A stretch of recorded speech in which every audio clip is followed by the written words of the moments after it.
I realized I needed some more light catching this bottom, and so trying to figure out what to do with that. I used the morph target there, and then using the morph brush, push this back.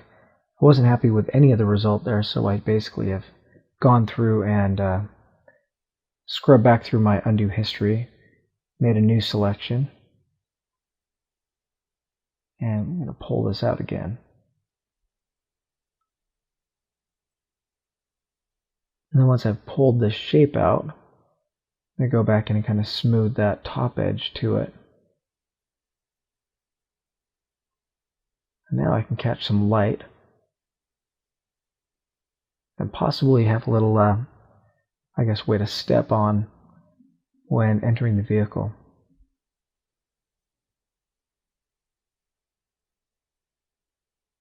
I am faking the entire door cut line. I'm showing that the door is cutting down.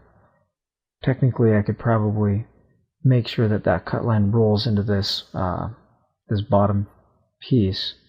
It looks like it when it renders, so I didn't really worry too much more about it.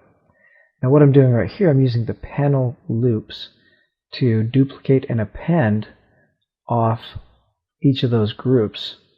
What's great about this is it gives me an A and a B side. It fills, it basically makes a little panel that I can offset off the side of this vehicle and add quite a bit of detail to. I'm just going to slide that off, and I'm doing that with a number of pieces inside the wheel wells, as well as right there in this the front, I guess you call it air intake,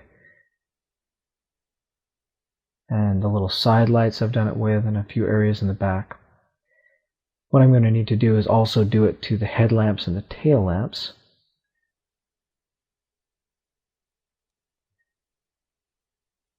And make those transparent. I tried this. I was wondering if this would make a nice wind foil, and it didn't. A little wing off the back. It's interesting. I've always liked when the front window kind of rises up in front of the window, but it just, in the end, I was not super happy with it, so I rejected it. For right now, it was an interesting idea.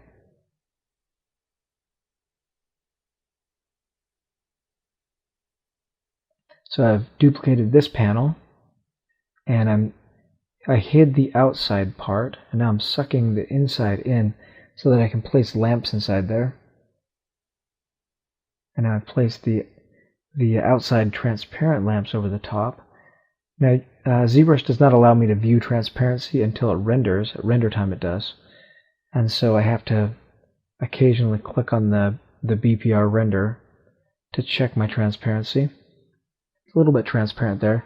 To make any object transparent, I need to go all the way down to the display settings, and there's a BPR settings, and then I can change the transparency of my object. So same here with the back, using the panel loops to suck off this red, and then go back in on the layer underneath, and we'll just be pushing things around. So this is the new loop, or panel, on a new layer. So what I've done is I use the panel loops, and then while everything is still masked, go under geometry, split mask, and it will suck away and put in a new subtool whatever panel I had selected or unmasked. And so now I'm just going to go back in and do a little cleanup.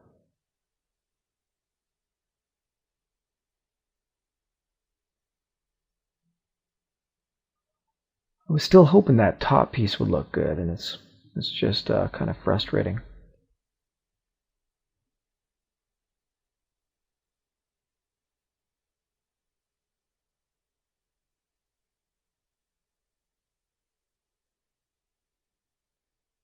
I just kept trying it, hoping it would stick. Eventually I decided it's time to just get rid of the thing.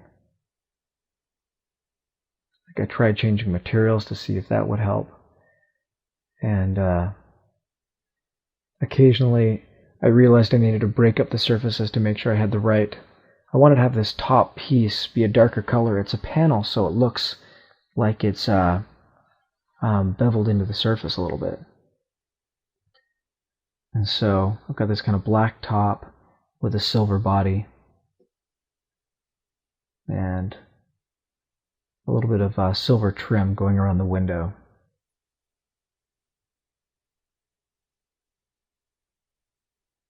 Now I'm just going to extract a wing off using the regular extract button. It was a little bit dirty, so it took me a little while to clean up. It might have been a nicer, I might have started from a sphere and gotten there a little quicker, but in the end it wasn't a big deal. I decided I might as well use some other tricks besides the regular loops, and so eventually I moved this up and made it a Dynamesh so I could insert a way to connect it to the body. I also had an issue with a little bit of the side of that. It just seemed to fall short, and so I decided to cut it off. And using the Dynamesh made that pretty easy to do. It just felt a little bit awkward there. Scaling and moving, and then occasionally using the geometry mirror and weld. So we go on Dynamesh. Decided to cut off that little edge that was flipping up, and using groups, I knew it would chop it up for me. Delete hidden, and then make sure I mirror and weld that back on. And now I've got a piece that I'm fairly happy with. So I'm going to use the insert sphere, and just using the transform tool, squish it around and place it. I love that Dynamesh is going to give me this beautiful radius between objects, and so I want to make sure that the top of that is connecting through the wing. But I also want to make sure it's in the right part of the right panel.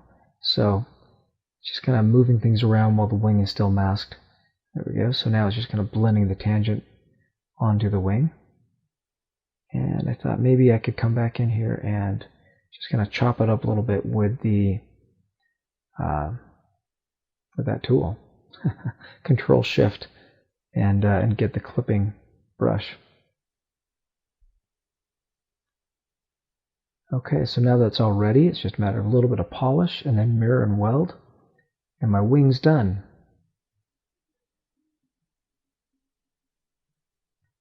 Kick it back and forth into perspective and make sure I like it. So I'm beginning to get a number of subtools. I decided to open up this file where I've got a number of quick assets that I created, and I turned those assets into a multi-mesh brush by simply going to the brush and selecting the Create Multi-Mesh. When I select the M key, now that that's a brush, it'll allow me to select any one of those different tools or assets that I've created. And now going back to the vehicle, I'm just placing the headlamp that I did. What's great about it, it's just a tiny, there's not very many polygons in that little headlamp. It's just sitting there. So I can just really quickly place those all over and lay them in. So using those tools, one thing that is pretty neat, once I've got any object, if I have the Transform Move tool and I hold down the Control button and then I move it, it will duplicate the object. So right here, that's what I'm going to do. Just hold down Control and I can move it out of the place. And Control, move another one. And it effectively masks off any of the objects except the new duplicated piece. Makes it fantastic for duplicating any object. So much faster than copying a subtool and moving it. And now it's just a matter of trying to get these lamps to sit inside that tail lamp. So I've masked everything off but the tail lamps, and I'm just kind of moving them around trying to get them to fit. I like where the bottom two are, so I mask those guys off and push the third one into place.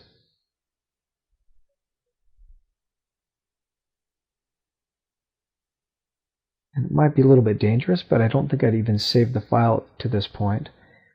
I do allow ZBrush to save files for me, which is nice. Bringing in one of the seats I did for these exercises, I merged them into one piece so it'd be easier to scale. And now I'm using the transparency with ghost on so I can see through the object and place it into the vehicle.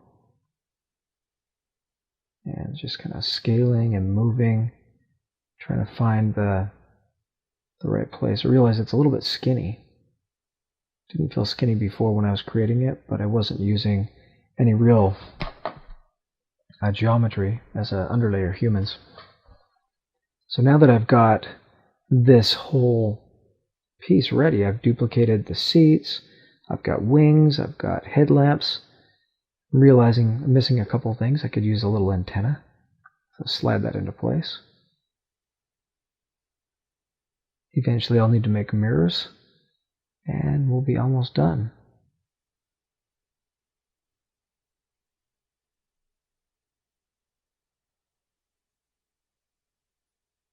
So here's a mirror. Now, I could do this a lot of different ways. I decided to try using Dynamesh so I could cut the mirror in. Got a little hung up for a while on this, but it wasn't too big of a deal. So I decided to cut in a cylinder. Remember, if I'm cutting in, I need to generally go down to my display properties and toggle on double-sided just so that I can see it. So I'm thinking, okay, that's about the right size. I just want that to slice in. So control swipe to release the mask. And now I've got that little indentation in there. Now I'm just inserting another cylinder, but before I release the mask, I tried to shape this little wedge here so it'll look like it blends right into maybe the side of a vehicle. And eventually I decided, okay, that's going to be good enough. I'll just blend it manually with brushes. So I've released that, and I'm just smoothing and polishing and trying to get these lines to converge without destroying the front of this mirror. I'm having a little bit of a struggle to get these lines to clean up, so occasionally going back and undoing, sometimes smoothing, sometimes polishing, and using the move brush to change shapes. So it's getting there, but it's also fairly heavy. I think this one mirror is 130,000 polygons or so. And so I realized that I didn't want to add that to my vehicle scene. The entire vehicle is probably about that, maybe less than this mirror. And so, actually by now it's probably 300,000, but it's not. It's a really lightweight vehicle. When I create humans, I'll be upwards of 6 or 7,000, or 6 or 7 million just on the head. So working with vehicles is kind of fun. So now it's just a matter of scaling this piece in. The scale tool works very slowly. Sometimes you just have to keep just inching it in. Now moving this into place. Zoom in and try to fit that in the right panel. Want it on that gray panel. I also decided I wanted to kind of bend it back a little bit so it would work well with your eyes. Using the plug-in Subtool Master Mirror to mirror things across. Now we're getting there. Okay, I decided I want some vents right in here, and I'm just trying to figure out the best way to do it. I thought maybe it would work out well if I extracted a piece. It's not a very pretty piece. I kept trying to do it again and again. Eventually I decided to just accept this thing and smooth it, and then just scale it until I got a vent piece that I was happy with. So I basically just smoothed this thing down to almost nothing, inflated it. This is another area where I probably could have used a sphere really quickly, but I'm stubborn, and so I'm just scaling things together, flattening with a polish brush a bit, so I get a bit of a fin, rotating it, and now that I've got that, I'm going to control move and duplicate that piece. Once I've got that, duplicate it across the center line, and I notice that I've also got a handful of extra pieces back there. Those were simply, when I created the original mask, I didn't clean it up too well. So I hid those and then went to my geometry and delete hidden. Okay, so now I'm mostly done. I'm just trying to clean something up for a render. When I render right now with the glass transparent, I can see the rear wheels, and I just want to have a little bit of a dash there, so I'm just kind of going to fake a dash and fake something behind the rear seats, or the seats. I'm not going to spend too much time on this. It'll be fun to go back and really model some really fascinating seats and everything, but for right now it's simply a matter of duplicating that piece, squishing this area around behind the seat so I've got something that hides the wheels. And taking a look at that render, I need to push down the dash that I created. And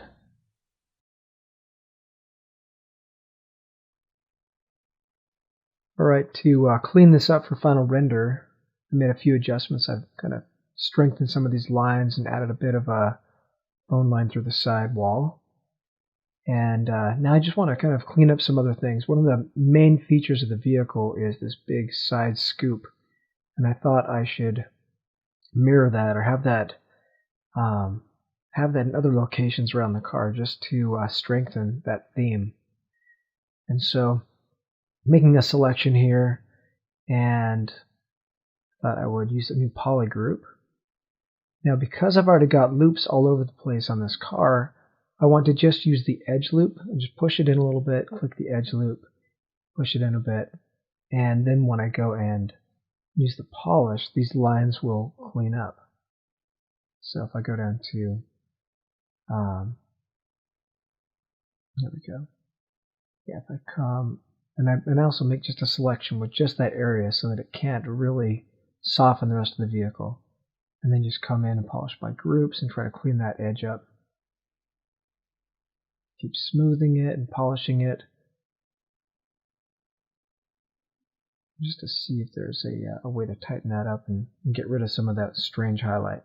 Now it is a bit of a strange piece of geometry, trying to force a lot of shape into a simple, a lot of surfacing into a simple shape.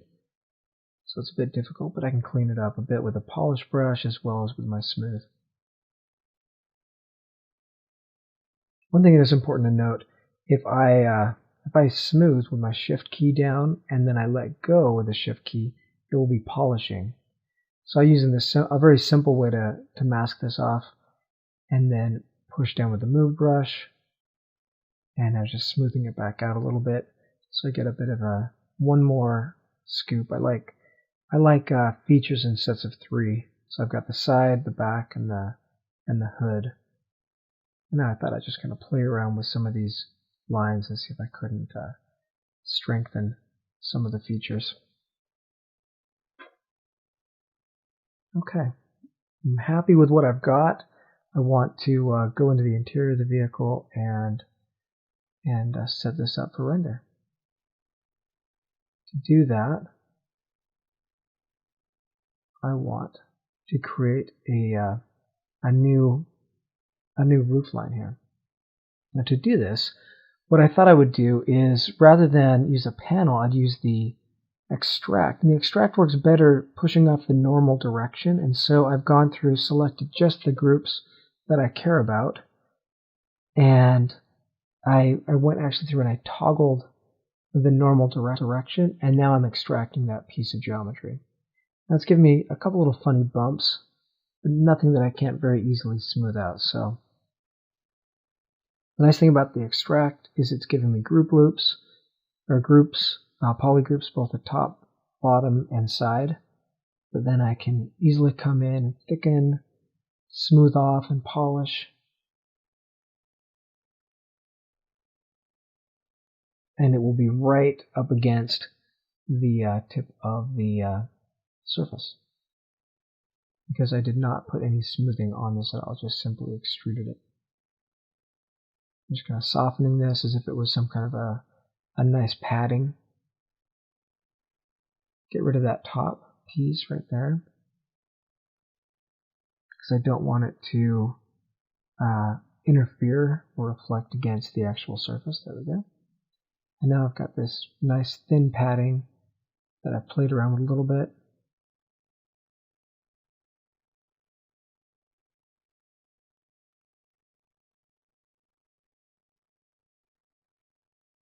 Kind of playing with that, trying to see what would be a nice shape. I actually went back and undid most of the work I had done just to find a slightly better shape. And I go back with the polish by groups and allow that to clean itself up. I like that a lot better. Alright, it's time to do the interior, the base interior. So I've done the same thing. I've selected some groups. I've inverted or flipped the normals under display, and now I'm extracting a thickness into the body of the car. So remember, if you go to display properties, you can flip the normal direction of any surface so that it will extract another direction. Now I'm just going to clay polish that a little bit and see what we get.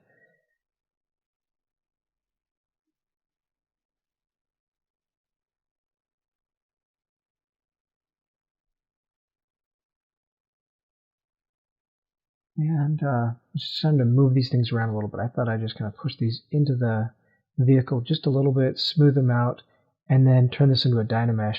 Since it is a number of different pieces, I thought it would just be a little bit easier.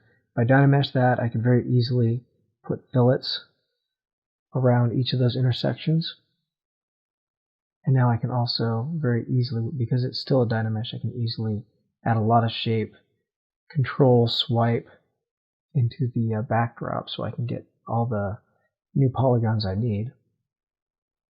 And I'm just trying to use the existing shape that's in there, go back with a high polish and kind of flush things out till I find a general shape that I'm happy with. And quite honestly, I'm not planning on rendering an interior for this, but I just want enough of an interior so that seen through the windows, it does not look absent.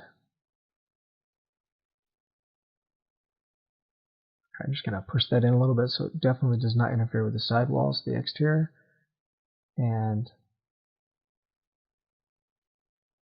yeah, push it up inside the vehicle as well. Thought I'd mask off the doors and lift that up a bit. There we go.